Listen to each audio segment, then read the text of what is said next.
Bonjour, je m'appelle Manuel Carcassonne, je dirige l'édition Stock depuis 10 ans et je vous présente ici brièvement, succinctement, une rentrée littéraire presque à l'os puisqu'il y a 8 titres, 7 titres français, un roman étranger. Quand on essaye de faire moins, c'est qu'il faut faire mieux pour chaque livre. J'espère que vous nous y aiderez.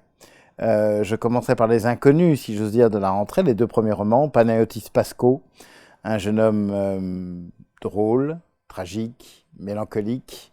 Un premier roman qui est aussi une forme de coming out par quelqu'un qui est très connu des réseaux sociaux, des télévisions, qui a commencé à l'émission Quotidien à l'âge de 17 ans et que beaucoup de jeunes gens connaissent. Panayotis Pasco, un très beau premier roman.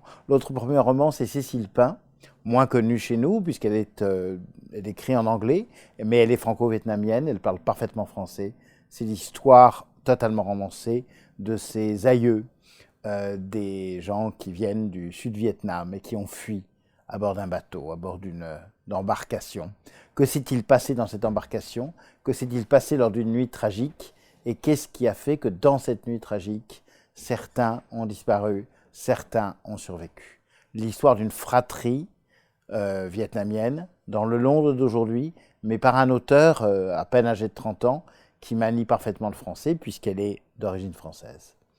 Enfin, des figures connues comme Toby Nathan, comme Luc Lang, comme Olivia El-Kaïm. Je ne peux pas les présenter dans le détail. Tout ce que je pourrais dire, c'est que Toby Nathan comme Olivia El-Kaïm ont écrit des histoires qui peuvent être prises comme des histoires possiblement personnelles, mais qui sont en fait des romans au long cours, des cavalcades lyriques, fiévreuses. L'une se passe à Paris en mai 68 et en Égypte, c'est évidemment Toby Nathan, l'ethnopsychiatre, l'homme qui revient sans cesse au roman des origines. L'autre, c'est Olivia El-Kaïm, l'histoire se passe entre Tunis et Marseille, et c'est une femme, Arlette, sa grand-mère, une femme indomptable, une femme farouche, une femme qui joue au jeu dangereux, au jeu de course, qui s'endette et qui sera sauvée de la pègre in extremis par un homme. Une existence totalement réelle, la vraie grand-mère de l'auteur, mais un roman.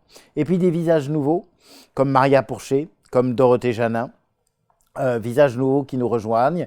Le roman de Maria Pourchet, Western, se lit comme le titre voudrait le dire, c'est-à-dire comme un western, mais il est éminemment contemporain, il est original, il est moderne, il est clivant. Il raconte l'histoire de ce qu'on appelle aujourd'hui une annulation sociale d'un acteur qui est un acteur de théâtre connu et qui va commettre une erreur, une lourde erreur. Va-t-il la payer de sa vie? Va-t-il la payer de sa réputation? Va-t-il au contraire, grâce à l'amour, car c'est un roman d'amour, connaître la rédemption?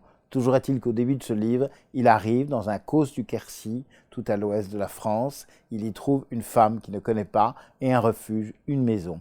Voilà comment commence l'histoire. Il y aura beaucoup de rebondissements. Dorothée Janin, moins connue du public et des libraires, mais qui est un jeune auteur, s'attaque à la révolte des femmes à Fresnes en 1947. Une histoire éminemment originale, une histoire qui a demandé une documentation importante, mais qui se reflète dans l'aujourd'hui, puisque l'héroïne de Dorothée Janin est une journaliste qui va mener une enquête pour trouver, parmi ces femmes en 1947, quelle est la mère biologique d'un avocat qui lui demande de faire une enquête sur ce sujet. Voilà.